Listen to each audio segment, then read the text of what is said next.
unless I have some type of portfolio that I build to supplement the signal. But the problem is we've created, I guess, these institutions that people hate to be in and don't want to be around, so they're happy when they're not doing it, instead of kids being like, I can't wait to go to school tomorrow to do the next thing.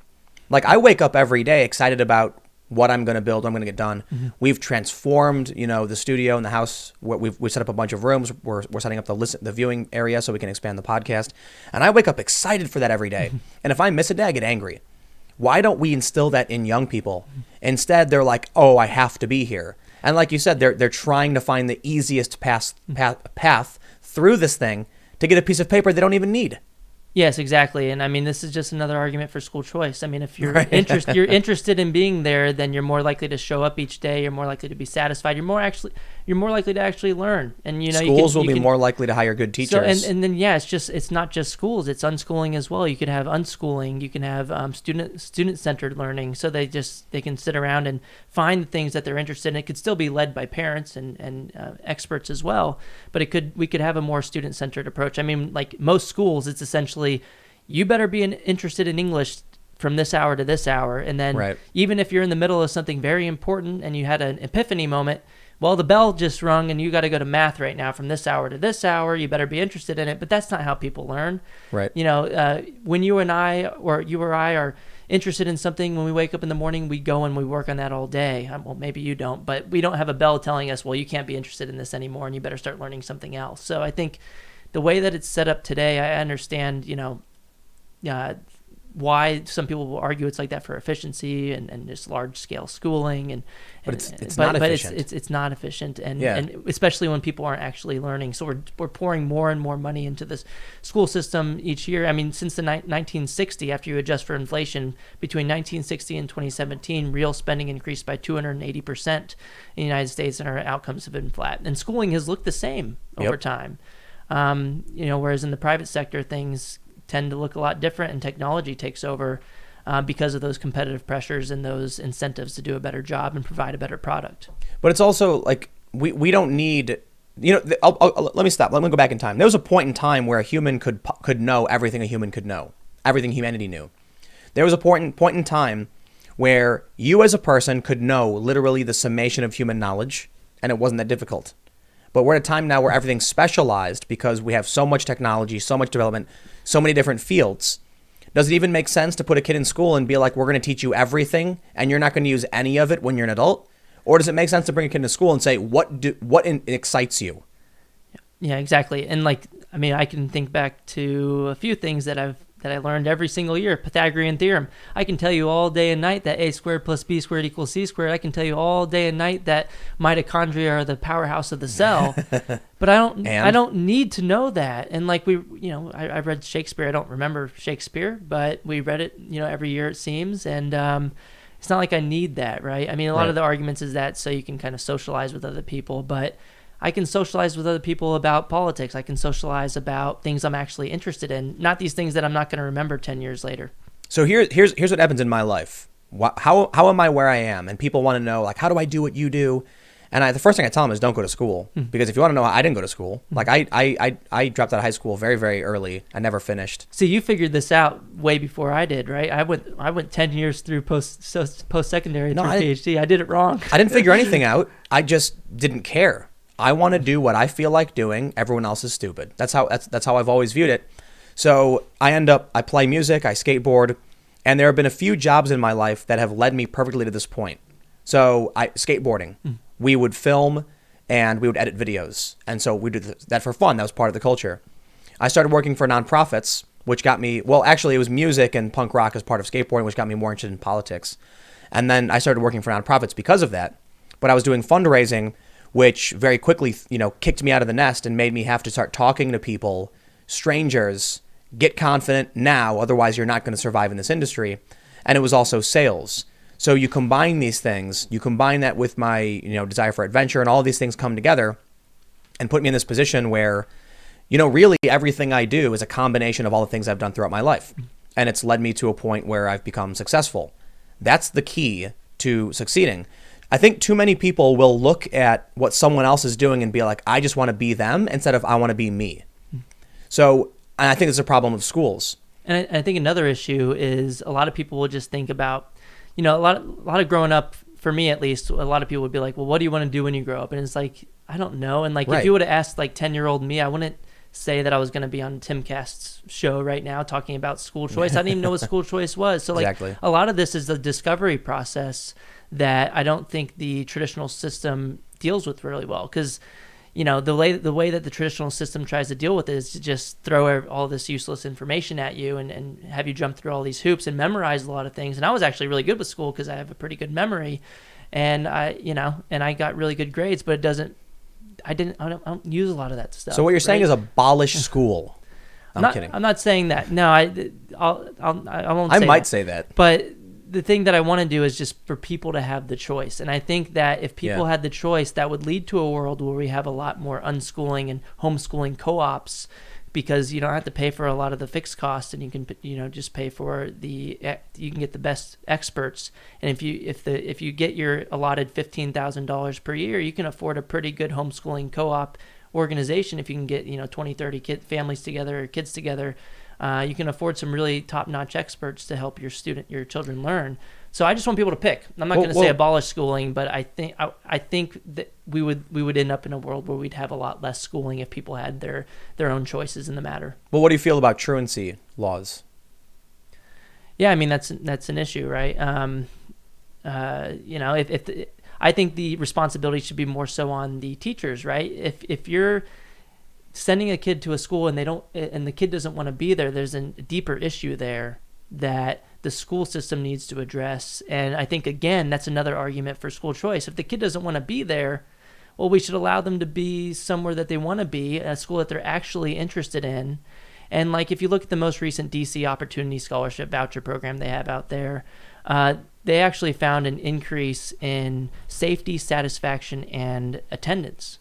So it just goes to show when people are actually choosing a school that they want, they're more likely to show up each day. So you can get rid of this truancy issue by just providing a product that is actually that kids actually want to attend. And if the parents want them to be there as well, they'll help make sure that their kids are in school.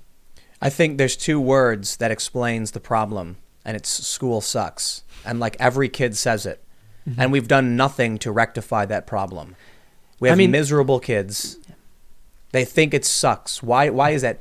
Why can't we create something where, man? I think it's because people don't like to be compelled to do things. Like, even if you have a high quality school, you can look back and say school sucks because you didn't explicitly choose that particular school. But I think if people explicitly choose it, they get buy-in, right? Yeah. And especially if it's a school that they're interested in. Like, I went to a magnet school. It's still government run, but it was communications focused, and I actually got to choose that. So I felt bought in to the school culture, specialized mission, and I actually wanted to be there. I didn't skip class until senior year. That's when I started skipping. I didn't want to be in school, and I walked out. And I stopped going. Yep. And that was it. When I stopped going, it was basically I had a day where I just thought to myself, I would rather not go to this school, and that's it. I would rather do literally anything else.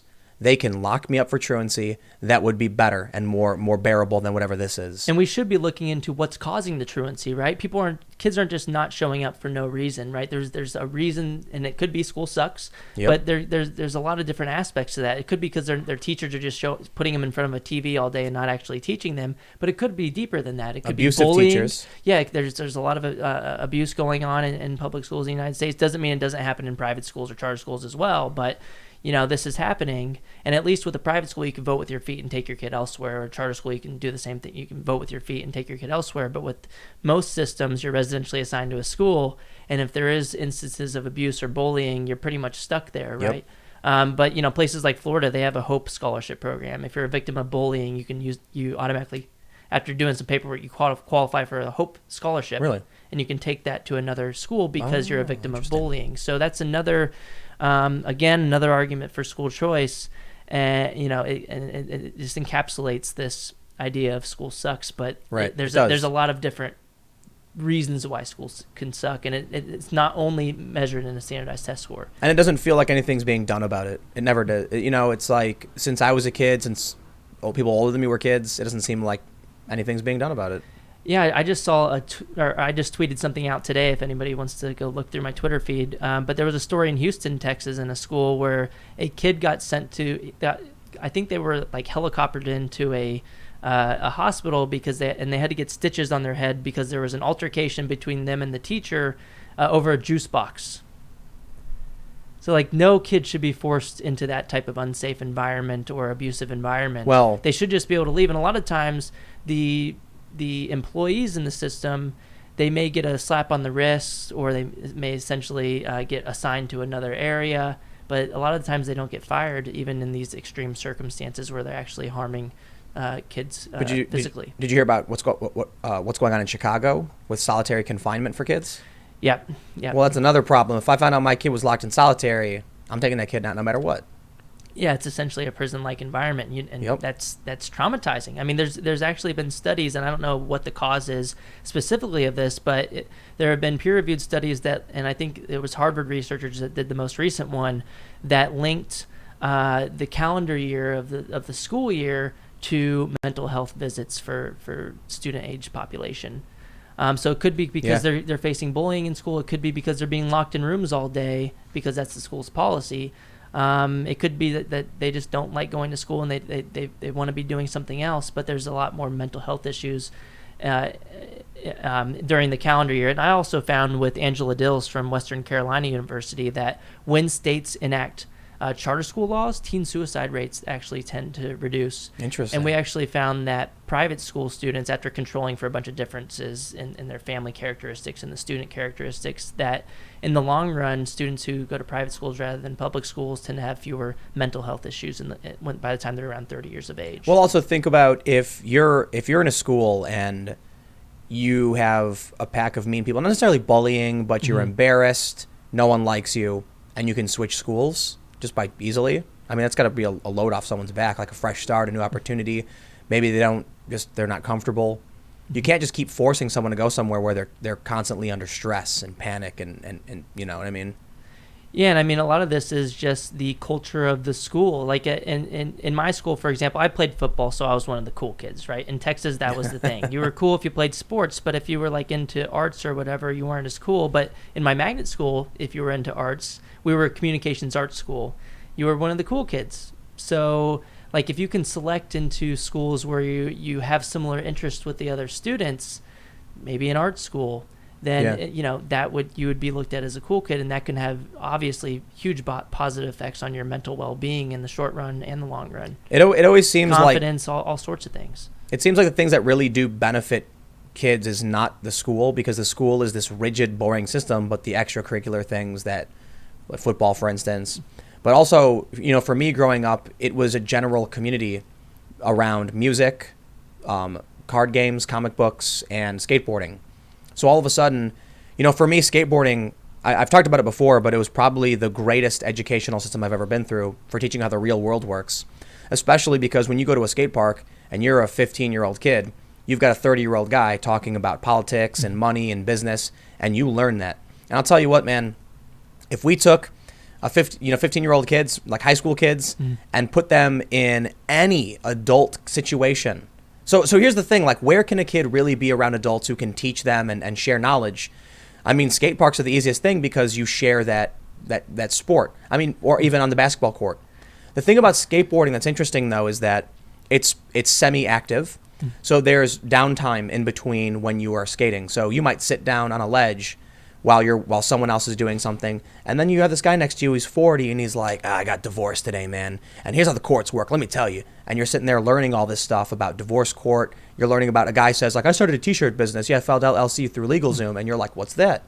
But when you're in school, they're like, A squared plus B squared equals C squared. What's and the interesting, mitochondria is the powerhouse of the cell. They always taught you that mitochondria is the powerhouse of the cell, but it's actually R, right? Because mitochondria is plural, so it should be R, but I always repeat is because that's what they taught me and most people in school. But Carrie McDonald, who I talked about earlier, who talks a lot about unschooled, very interesting similarity is that she also talks about her son at a very young age is very interested in skateboarding and how he learns how to socialize at the skate park. So similar to your story. And a lot of people talk about well, we need to send kids to public schools so that they can socialize. Well, you can socialize in other ways, and there's a lot of negative aspects to socialization at school. You can be exposed to all this bullying and peer pressure and fighting. Yep. And that can be incentivized. The wrong type of socialization could be incentivized, such as, in my middle school, there was a lot of gang activity going on, a lot of drug activity. Totally. I mean, that happens at all types of schools. I won't say that it doesn't happen everywhere, but it tends to happen more often in schools that don't have a strong incentive to have a better school culture. I think it's a bunch of people who don't want to be in a place, who are stressed out and angry and finding ways to lash out and somehow deal with what's going on around them, as opposed to a place where someone would choose to be. I couldn't imagine someone, it happens probably, but man, I couldn't imagine someone being bullied at a skate park. It just, no way. Or a comic book shop, or, Yeah. the things I was into. And I mean, I think that one of the main differences is when you're in the traditional public school system, you're just grouped based on how old you are and where you live, and then you're all stuck into a building together, and you're pretty much, it's forced socialization, right? Mm-hmm. Whereas at the skate park, you get people from different age groups, different interests, but you have a commonality in that you guys all like to skate, and so you can learn from older individuals, and that, I mean, I think you typically want kids to learn how to be when they grow up, right? But when you warehouse them with a bunch of other kids that are just their age, they learn a lot of negative behaviors. Yep. So you want role models, right? Right. But other people that are your age might not be the right role models, especially when they're picking on you. But then think about what teachers are.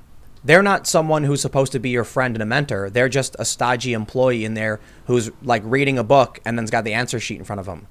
Mm-hmm. And so the kids view them as others, as outsiders. There was an interesting moment in my life where I had one teacher who spoke to me like a friend would speak to me, like criticizing me in a way. So I was goofing off, and they said something that just was not what a teacher would say. It was like something another 8th grade girl would have said to me.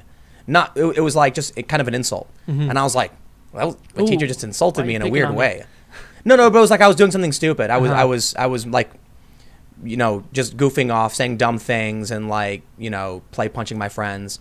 And then they said something snarky and like condescending in a way that teachers normally would never do. Mm. And it was kind of interesting that finally, but it was an adult. It was interesting. It was, it was like an adult teaching you the wrong way to act. No. Right? Well, this was a positive thing. Oh. Where I finally felt like they were treating me like a regular person, as opposed to treating me like an object in the back of the room that needs to be, dealt with for the day. Like that. This particular teacher never did that to me, but for the most part, all the teachers I would have, they were always. It's hard to explain. The teachers were always treating me like a moron, an other, something to be dismissed, just another waste of my time. I don't want to be here. I don't want to do this. And then one teacher treated me more so like a regular person would have treated me. And that was like a weird thing. Mm-hmm. And there was only like 2 teachers who I ever had who did that. And so ultimately I thought school was a trash waste of time. And it's partly because the adults I had been around, my family, would have friends over and stuff. And so I'd hear normal adult conversations, like, I'm sure a lot of kids did. But my family also opened a business, so I had to work. I experienced how the business was run. It was for a couple of years. The adults sitting around complaining about politics and stuff like that, I was exposed to all of that. And then as I got older, I just viewed, so there were key moments that I often reference in terms of why I think school is complete trash. And the first one was, I remember being a little kid and coming home all excited. I get asked, what did you learn in school today? Christopher Columbus discovered America. Mm-hmm. Well, no. Leif Erikson, here's my mom. Leif Erikson was in the discovered the Americas 1,000 years before Christopher Columbus. We know that now. And I was like, oh. And she was like, but I mean, if you want to get technical, there were already people here, right? So if you want to argue who discovered it, from a European perspective, mm-hmm. the Europeans first discovered North America, arguably Leif Erikson. But then in terms of colonization and the expansion, it was Christopher Columbus. And my mom just tells me this stuff. And I was like, why don't they just tell me that? Because they think you're stupid. When you get older, they'll teach you these things. Mm-hmm. So I grew up with, parents who were constantly teaching, explaining things to me. My mom homeschooled me before I started kindergarten. And then I get to school and it's lies, mm-hmm. condescending behavior, insults. Like I had a math teacher who demanded that I do math the way they dictate. Ooh. I could do it in my head. And so it was very challenging for me when I'm like, I know the answer. And they're like, but do the formula. And I'm like, the formula is, it's in my head and I just know it. 50% of the answer is showing your work, right? Exactly. If you get it right. Yeah, that's because they don't actually care to teach you how to solve the problem. They want you to follow what the book says, do it or else. And so when I said, I don't understand why you would want me to waste my time, I got detention. And so I was like, this was when I was in 8th grade. I was like, I don't care about you people anymore. You're full of it. You have no explanation for why you do what you do. You've done nothing but waste my time and lie to me. And if my goal was really to solve this problem, I would do it my way, not your way. And so that was it. I was told, but don't worry, go to high school. It's so much different. After 2 months, I was like, nope, I'm done. You can come and arrest me for truancy. I don't care what you do. Blame my parents. I'm done. I'm not doing it. You can't make me. And so then we ended up doing a correspondence thing, and I was out. And I never finished that either because I was like, I'm not going to waste my time every day. It's the stupidest thing. You want me to take a piece of paper? You want me to look at the answer sheet? Like I can write the answers down. It's insane and stupid. None of this makes sense. And so I just said, nah, I'm done.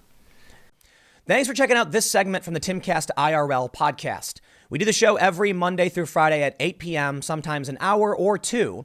And we do have a full live recorded version of the show that includes a lot of comments and smaller segments you probably don't see. If you want to check that out, you can watch live at 8 p.m. Monday through Friday, or become a member of this channel. And for $5 a month, you get full access to all of the recorded podcasts. Every day after the show, we make them available in the community section of this YouTube channel. So don't forget to subscribe and stick around for more segments and more shows Monday through Friday at 8 p.m. Thanks for hanging out, and we will see you all in the next show.